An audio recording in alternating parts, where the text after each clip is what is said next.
Meron lang tayo ditong 4 na peraso or 3 peraso ng ating talong. Hugasan lang muna natin siya. Kuha tayo ng ating chopping board at kutsilyo. And then, hihiwain na natin yung ating talong. Char! So, tanggalin muna natin yung gilid niya. Mga gilid-gilid ng talong. And then, peel lang natin gamit yung ating peeler. Peel lang natin yung balat ng ating talong.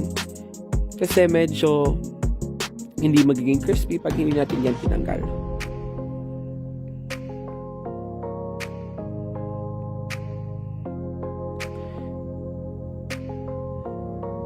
So yan guys, kailangan ang inyong pipiliin na talong dito ay yung mga medyo malalaki na talong. Para yung paghiwa mo dito mamaya ay hindi siya manipis.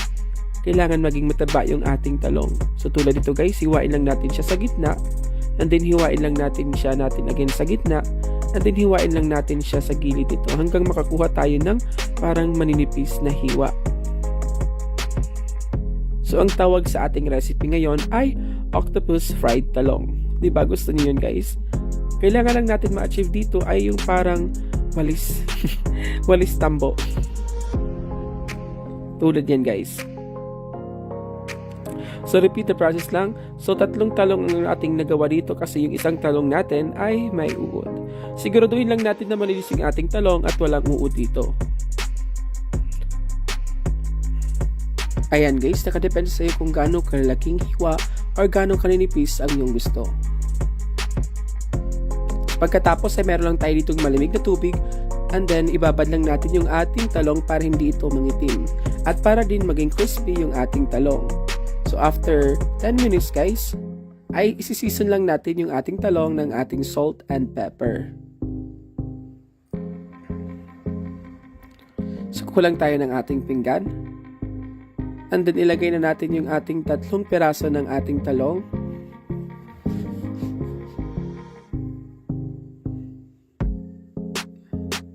So kung nakikita nyo guys ay medyo nangitim na yung ating talong kasi hindi natin nababad yung iba. Season lang natin siya ng salt and pepper. At konting ginisa mix lang guys.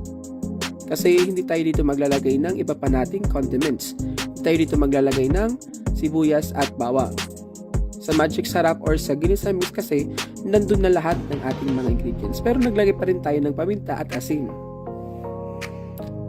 So rub lang natin para malagyan lahat ng ating mga talong. Pagkatapos ay set aside lang muna natin siya. Mag-beat muna tayo ng ating itlog, 2 peraso ng itlog. And then season lang natin siya ng ginisa mix, yung natirang ginisa mix kanina at salt and pepper. At maglalagay din tayo ng 1/4 cup ng ating all-purpose flour. Then beat lang natin siya hanggang mag-well combined.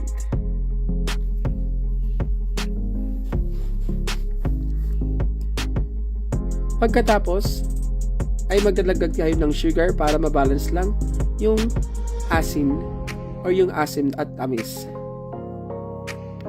Pagkatapos sa isang malinis na pinggan nga ay maglagay tayo ng ating breadcrumbs.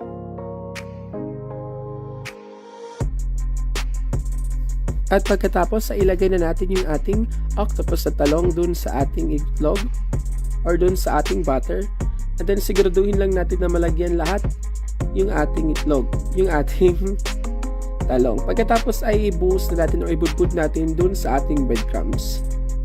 Lagyan natin lahat, pati yung sa loob guys, ay dapat malagyan ng breadcrumbs para maghiwalay-hiwalay siya. Hindi siya magdikit-dikit pag ipernito na natin.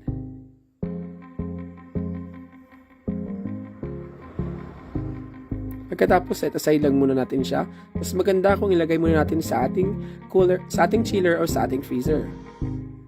Pagkatapos, repeat the process lang guys. Siguraduhin lang natin na hindi mag-break or hindi maputol yung ating mga talong.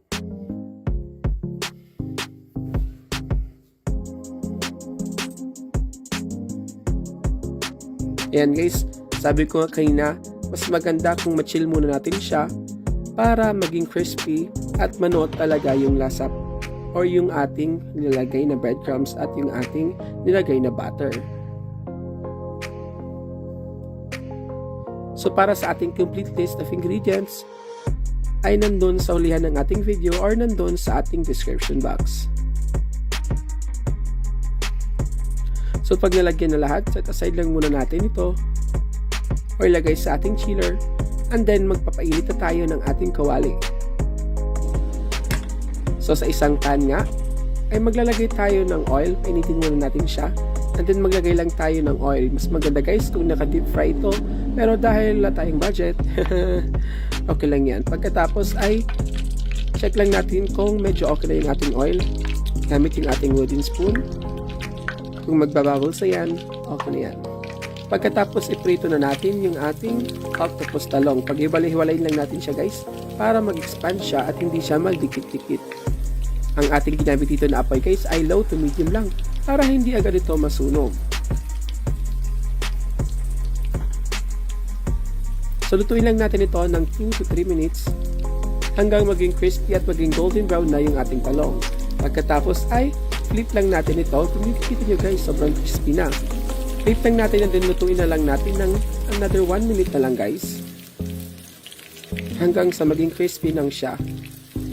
So kung makikita nyo guys ay golden brown na siya para siyang fries. Diba? Masarap siya na ulam at masarap din siya na pang merienda. Pagkatapos ay hanguin lang natin ito. I-drain lang natin para matanggal yung mga oil guys. Nakaka-high blood din yan. Pagkatapos ay tara na at mag-plating na tayo. Ayan guys, ito na yung ating final product. 3 piraso ng ating talong ang ating nagawa dito. Mas masarap to kung malagay tayo ng mayonnaise or yung ketchup or isasaw nyo sa tuyo or sa ating soy sauce.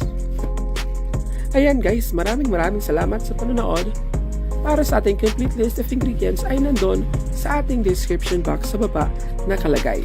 Huwag ka na ding matubiling mag-like and subscribe and mag-follow sa ating Facebook page, Happy Tummy by RD. Yung link ay nandun din sa ating description box sa baba.